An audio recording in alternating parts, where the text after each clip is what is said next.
I believe yesterday we know you know your worth. You know that you matter. Praise God that you are important. And now on this text, the word that I would like to focus is the word come. Everyone say come. And today, this morning or this afternoon, I would like to, in the name of Jesus Christ, prophesy at this very moment that before this youth conference is over, before the preaching is over, somebody here is going to hear the Lord Jesus say, come. We need some workers. There is a world to save. Hallelujah. And for Peter, we know all the story about Peter when he walked on water. I will tell you, young people, yung naranasan ni Pedro ay kailanman hindi rin maranasan. But it is as close as good yung na-experience ni Peter na may experience din po ng bawat isa. Because ang ating dakilang Diyos ay di nagbabago, mga kapatid. He is still calling people to walk on the water. He is still calling people, hallelujah, to walk by faith. And somebody right now that is listening to this preaching is going to hear that unmistakable voice of God. And your life is never going to be the same. Just like Peter. When you say come, pag sinabi mong come, it's just another way of saying, kaya mo yan. Di ba yung baby, pag nasa doon sa tuktok ng pulpito talaga, no? Sa taas, pag sinabi ng tatay, come, jump, ano gawin ng baby? Ha? Praise God.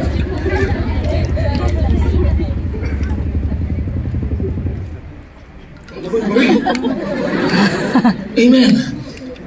Bakit, mga kapatid? Sabi ng tatay, yung sabi niya, come. Yung mga hindi ba naglalakad, di ba? Yung mga baby na. Sasabihin ng tatay, baby, come, come. Yung tatay makulit ba yun, no? Pag lumalapit yung baby, lalo lumalay. Yung baby na, praise God. Kasi siya sabi ng tatay, ano nanay? Come! Ibig sabihin, kaya mo yan, nak. Nak, kami, kaya mo yan. Tuwang-tuwa ka naman kapag nakita mo na yung bata, yung baby naglalakad. Amen? Praise God. Because when you say the word come, it's another term na sinasabing, kaya mo yan. Kaya mo yan. You can do it. It's your turn. Start now. At sinabing, kaya mo yan, quit making excuses. Kasi minsan tayo, mga kabataan, lalo mga kabataan, ang daming excuses. Ang daming reason. Ba't di ka nagpupuri? Kasi may pilay ako. Amen. Ba't hindi ka sumisigaw ng malakas na boses? Kasi confused ako. Bakit? Ito totoo, minsan ang tao, minsan ang Kristiyano, bakit hindi nakukuha yung full potential ng pagtawag ng Panginoon? Kasi confused ang kabataan.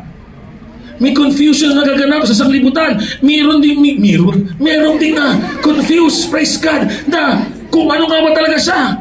Kung lalaki ba talaga siya o babae. Hello? Ang lahat ng mga lalaki magsabing Amen. Praise God. Meron naman ako tayo, Amen. Lahat ng mga babae magsabing Hallelujah! Hallelujah! Ang ginaya niyo talaga. Praise the Lord. Minsan confused kung ano nga ba talaga. Mga kapatid, una sa lahat, gusto kong sabihin sa inyo po, just allow me to preach this afternoon. Walang kinrate ng Panginoon na kailangang ibang bagay, kundi lalaki at babae lamang. Amen. God did not create Adam and Steve. He created Adam and Eve. be confused. Kung babae ka, babae ka. Aba, talaga, amen. Pag lalaki ka, lalaki ka.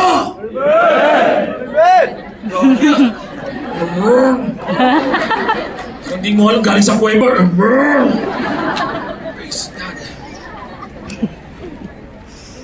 If you want to reach the full potential, do not be confused kung anong sinasabi ng sanglibutan and sometimes yung feeling mo. Kasi minsan ang feelings ay delikado. Feeling ko, ako na namang pinag-uusapan nila. Feeling ko, galit sila sa akin. Feeling lang yan. Feeling ko, ako ay isang babae na nakulong sa katawan ng lalaki. Hello? Hello? Amen. Ang tanging nagsasabi ng ganyan ay walang iba kundi demonyo.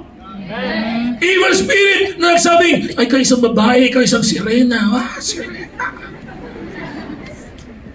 But God, Jesus Christ, wanted to just implement or just literate to mga kapatid, praise God, na walang ibang bagay kundi lalaki at babae lamang. Amen. Maraming mga anak ng Diyos that they live beneath their potential. Because why? They are confused of who they are. And there are some also people who just want to live it on the safe zone. Yung maayos lang, safe pa. Sino dito na nampalataya? Unti lang pala. Praise God. Sino dito na naniniwalang kayang gumawa ng Panginoon sa buhay niyo? Praise the Lord. Salamat po sa Panginoon. Marami po mananampalataya. Meron po ko dito 20 pesos. Sino niwalang pamimigay ko to? Sa mga lalaki, tignan ko sa lalaki. Sa mga lalaki, naniwala ko kayo pamimigay ko to? Uy, tignan ko sa mga babae. Sa mga babae, naniwala ba kayong ibibigay ko itong 20 pesos? Mas malaki pa ang kailangan doon. Ulitin ko. Ay, yung gitna naman. Kawawa naman yung sa gitna. Naniwala ba kayong ibibigay ko itong 20 pesos? Uy, mga pangangailangan din. Naniwala ka? Alam ko na sa ganti. Naniwala kayong ibibigay ko itong 20 pesos? Sigurado kayo?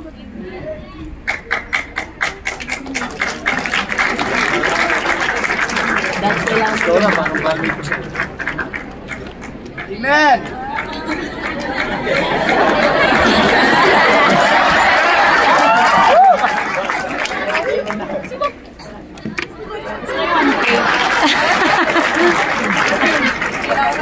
Amen.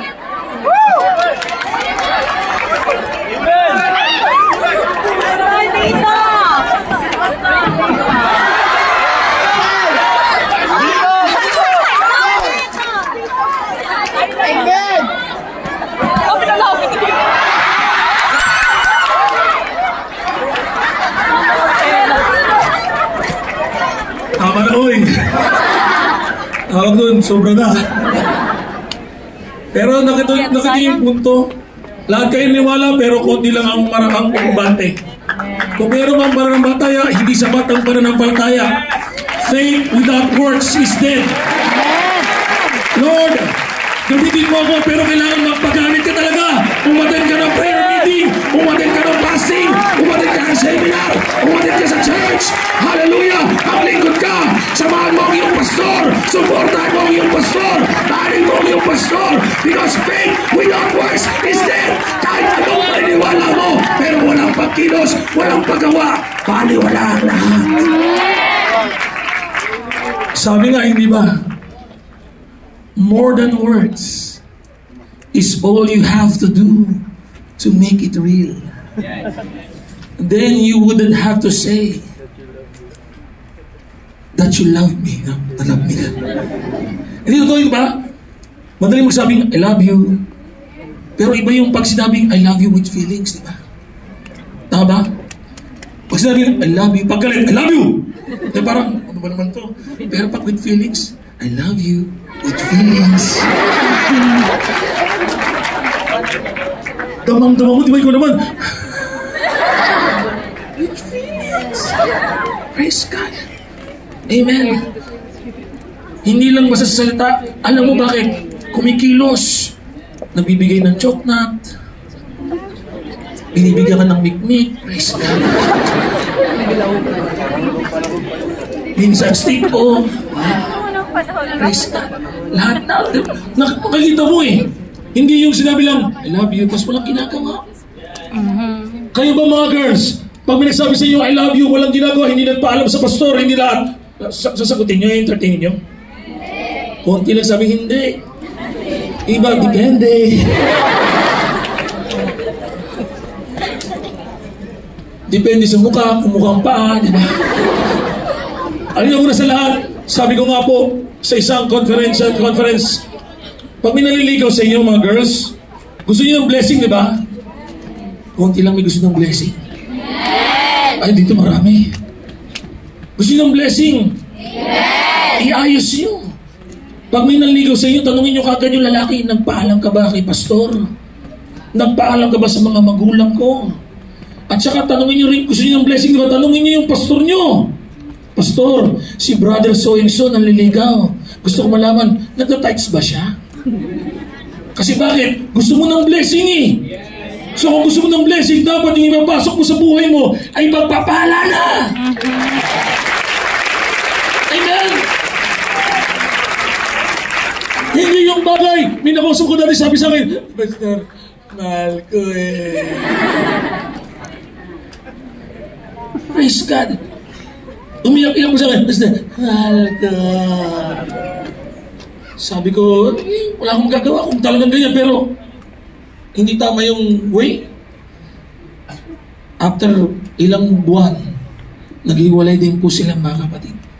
Kasi hindi tama. Kaya kailangan kung gusto ng blessing, ay ayos po natin. Ngayon, may mga Kristiyano, mga kabataan, na hindi nakukuha yung full potential nila because they're living in the safe zone. Now, let me just give you a picture. Ang sabi po ng Bible, si Pedro ay nasa bangka kasama ng ibang disipulo. Pwede ba kayong tumayo, mga gwapong mga youth officials natin? Mga disipulo, pwede dito kayo. Ayan. Pero natin upuan. Pastor, ikaw si Jesus Christ. Halika. Oh, hallelujah. Nandito ka, dyan ka. Siya si Jesus Christ. Kami yung mga disipulo. Praise God, part. Kami yung mga disciples. Sabi ng Biblia, sila ay nasa bangka. Diba? Nako, siguro nandun kami, ang sesay natin. Sige, may alon.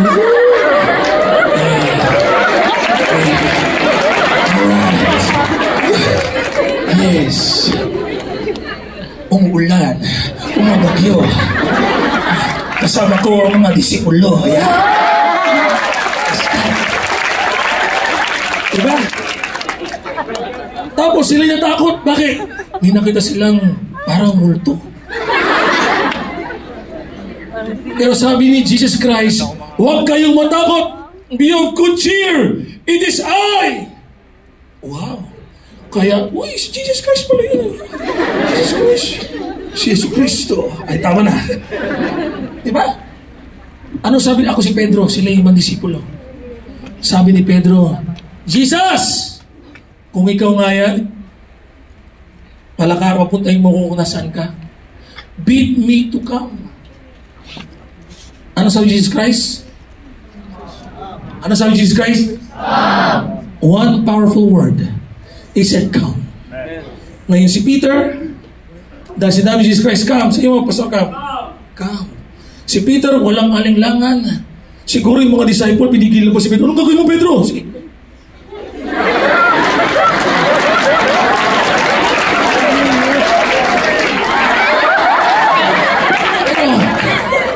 Ano ginawa ni Pedro? Kahit pinipigilan siya. Ito, walang kwenta eh.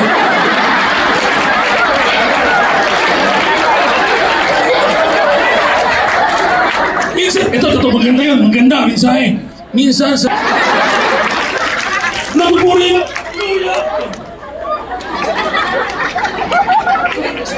Diba nakita nyo? Ang ganda, diba? Hindi ko siya kinusap pero kita-kita kagad. Amen. May talent din na to. So sabi niya, come! Si Pedro, hindi na sumangguni sa kanyang mga kasamang disipulo.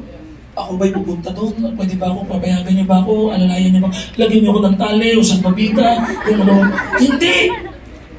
Hindi siya nagkaroon mga kapatid. Si Pedro, walang hesitation, tumalon. Hindi ba tumalon? Umakbang. O sige, tumalon na rin. Pagtalaw, alam niyo mga kapatid, alam yung istorya. I don't like to focus na yung si Peter ay lumubog. Ang gusto ko mag-focus lamang yung siya'y nakapaglakad sa tubig. Amen. You see, the only way for that great miracle to happen is for him to do something, for Peter to do something. Now, here's the thing. Listen, now people. Meron tayong mga desire, Lord, if you can use anything, Lord, you can use me. Amen. Gusto natin paggamit sa Panginoon, pero pag ginamit tayo ng Panginoon, minsan, pag sabihin pa so, ikaw mag-solid tayo, ayoko. Ito, magpasig tayo, ayoko. Praise God. Pero samantalang, ikaw naman ang humiling na gamitin ka ng Panginoon. Isipin nyo si Pedro, hindi naman si Jesus Christ nagsabing, tumalon ka dyan, Pedro. Ang sabi ng Bible, si Pedro ang humiling na, bid me to come. Kaya sumagot si Jesus Christ, okay, come. Amen. Young people, if you ask and desire God to use you, praise God. Don't ever say no. Hallelujah. Kapag nilalagay ka na sa ministry, kapag nilalagay ka ng pastor mo sa isang bagay, do not say no because why? Ikaw rin ang umiling yan. At sinasagot lang ng Panginoon yung hiling mo, yung panalangin mo. Now, I'm not doing that. You see, isa pang bagay, kapag meron kang salita ni Lord na hindi mo na kailangan hingin pa yung opinion ng maraming tao. Because in that word come, is already powerful. Dahil sabing, you can do it. I am with you. Even in the ends of the earth.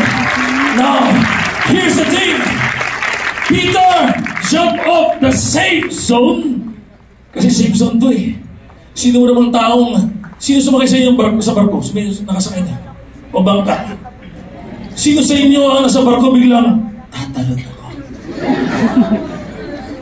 Meron mong ganun? Na, parang gusto kong tumalan ah.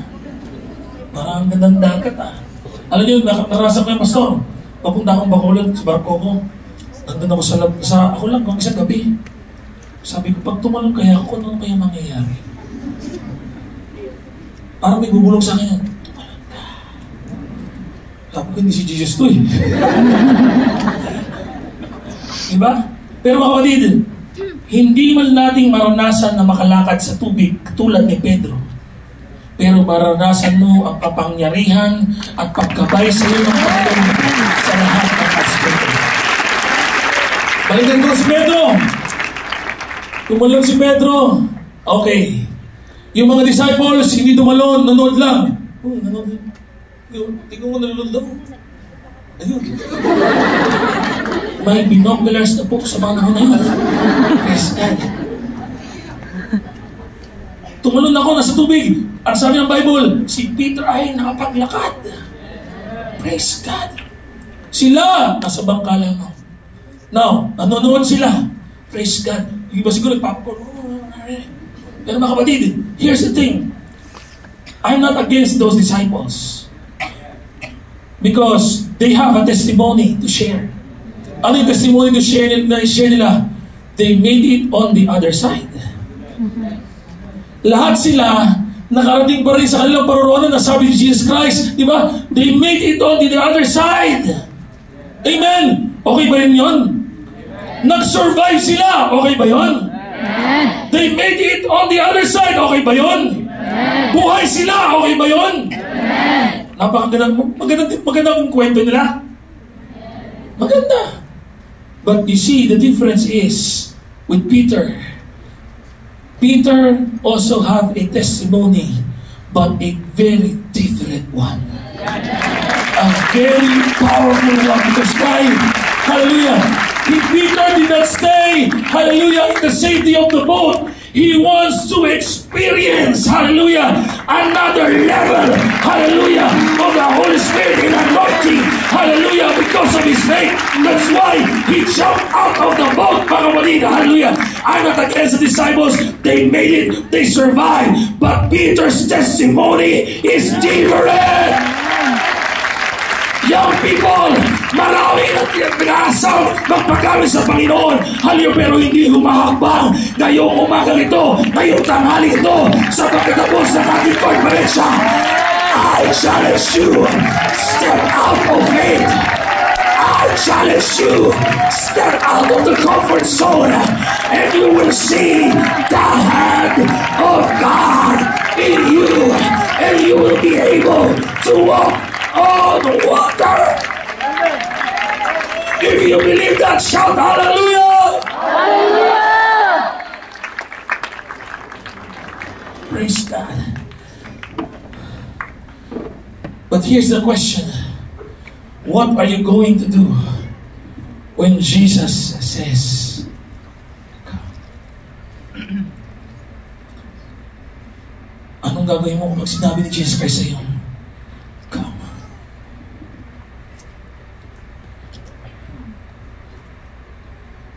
What will be your response? The truth is, most Christians have no desire to walk on the water because there is a perfectly good boat anywhere nearby. But while we may never physically leave the safety of a perfectly good boat at tumalon tayo sa raging seas, may mga pagkakataon sa ating pagsunod, hallelujah, sa ating Panginoon, that we will be challenged in our lives to duplicate that same faith of Peter and let go of everything, just holding on to the Word of God.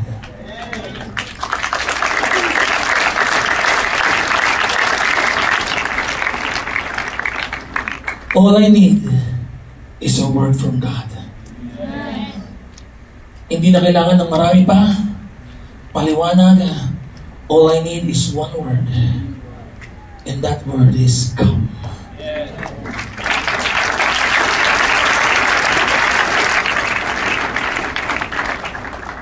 Because it takes a measure of faith to ride out the storms in life. May mga taong magkikriticize sa mga disciples. Anong ginagawa nila? May magkikriticize din kay Pedro. Actually, you cannot please everybody. Amen. But we need to understand, hallelujah, I don't know what will happen tomorrow. I don't know what will my future be.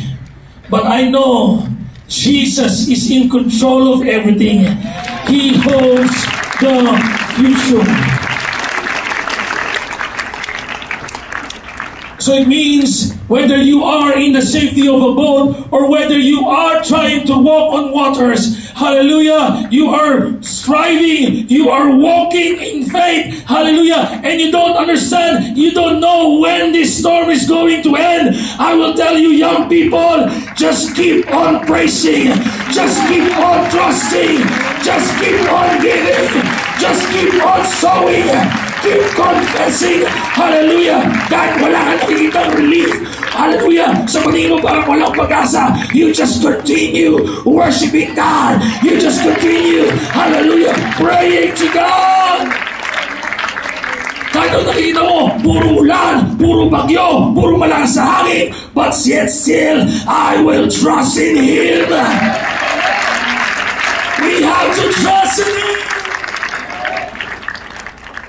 Hallelujah. Jesus loves us all.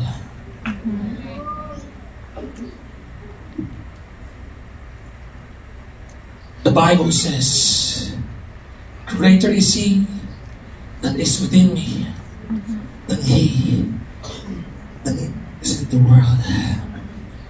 All you need is a word from the Master. All you need is a can-do word. I can do all things through Christ. It's true. Hear me, young people. There may be 1,000 voices telling you that you cannot do it. And maybe 1,000 reasons why you cannot do it.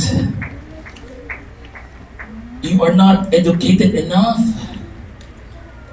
You are not old enough. Or you are too old. You are too young. Iba ang kulay ng buhok mo o ng mukha mo. Galing ka sa bundok, galing ka sa syudad, wala kang enough na pera, wala kang experience, maraming rason at maraming bagay kang marinig, pero kung ang hawak mo lang ay yung sasabi ng Panginoon na come. I don't care about what the world will say. I don't care about what they're going to do. Hallelujah. All I need is a word from the Lord that says, come. And Lord, I may not know everything, but I will move forward, believing and trusting that you are faithful. Hallelujah. And you will guide me. Hallelujah. You will sustain me. Let me just share to you this story. When I was in Bible school, good thing is, nasa top po ko lagi. Sabi po ng isang teacher, sabi sa akin, yung mga kulelat daw ang ginagamit ni Lord. Yung mga top daw, hindi ginagamit ni Lord. Sabi ko, ganun.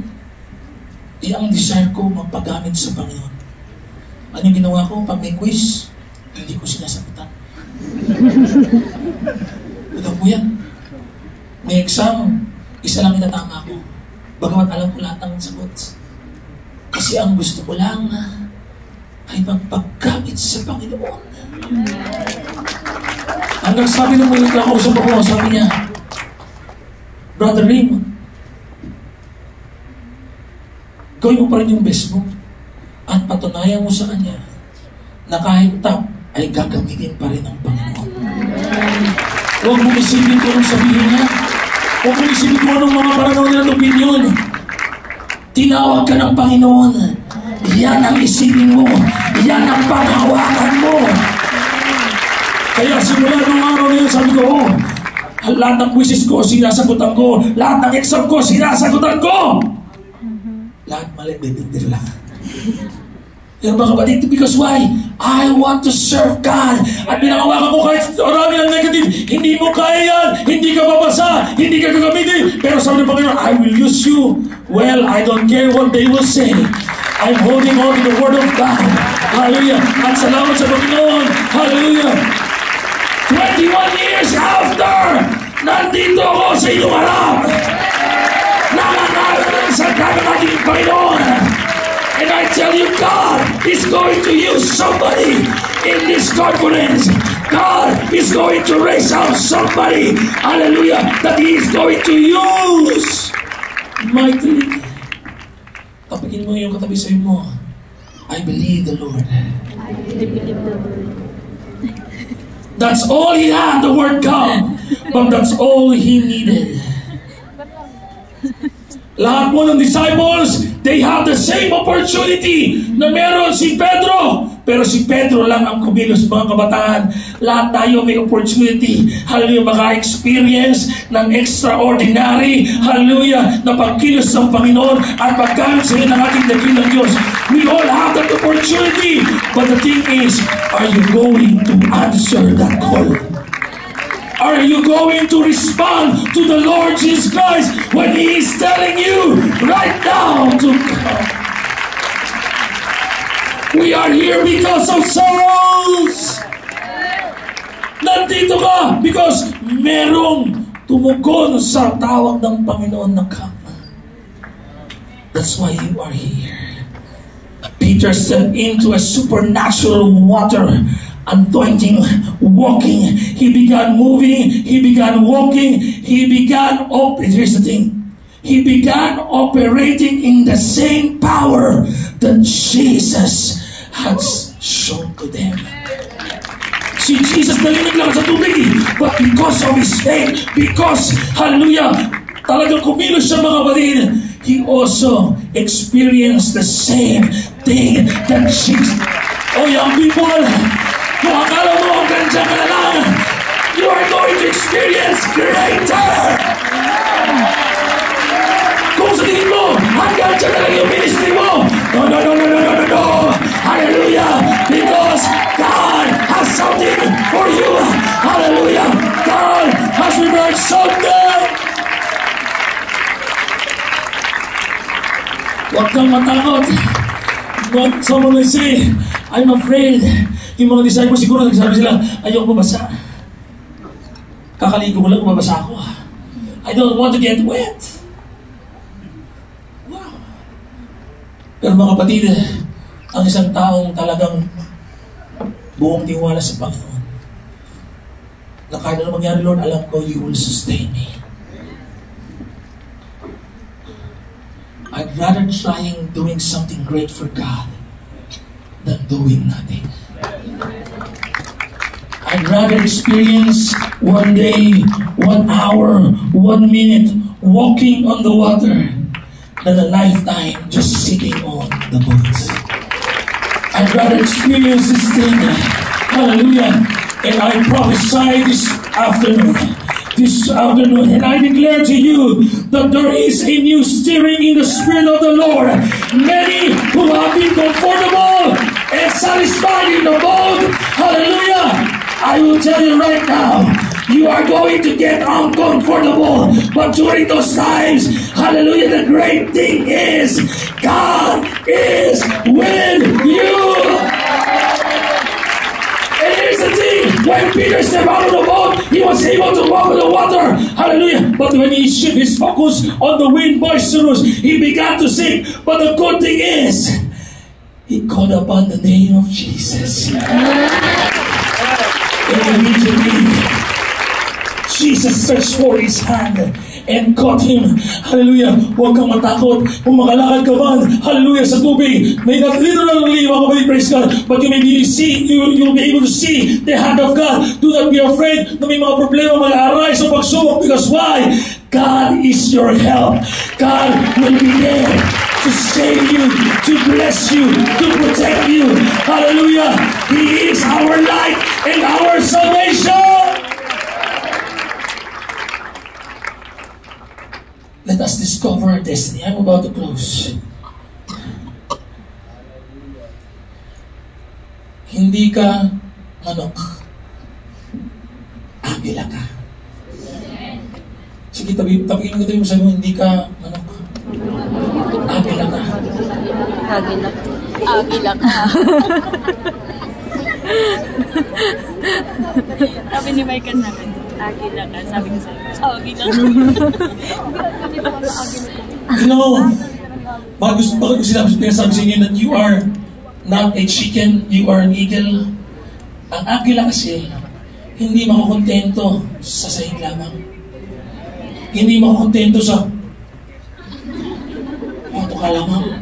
Hindi makakontento sa anong tawag doon? Yung kulungan niya. O basta kulungan niya. Cage. Ang galing. Cage.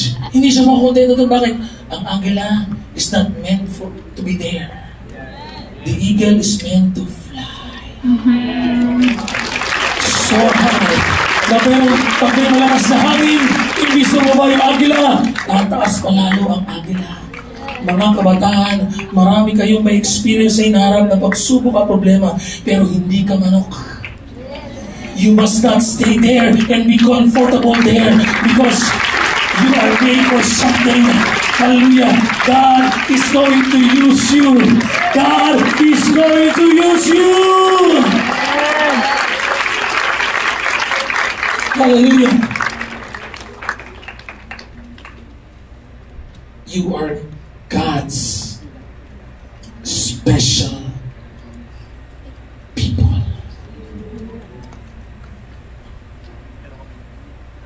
As I close, talking about Peter, because of his faith, fast forward, he is the one who preached at Acts chapter 2.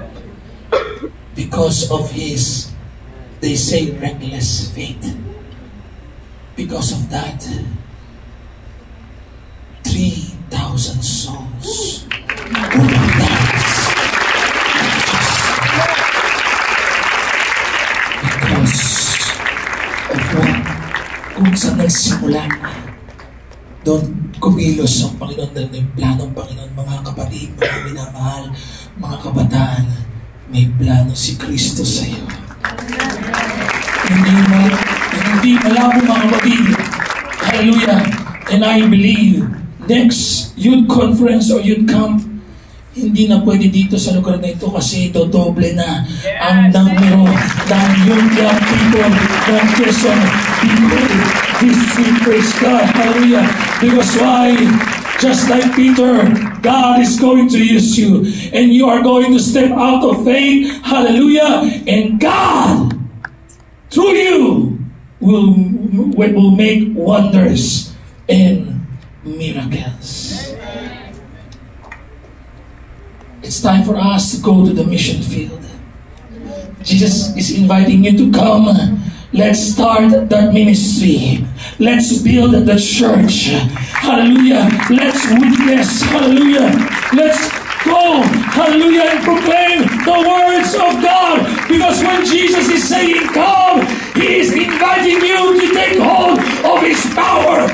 He is inviting you to take hold of His wisdom and His ability. And right now, I believe God is talking to someone.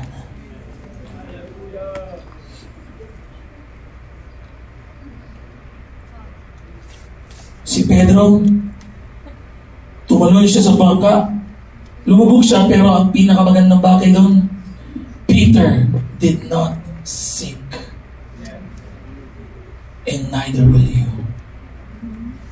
Kung si Pedro hindi lumubog, hindi ka rin lulubog.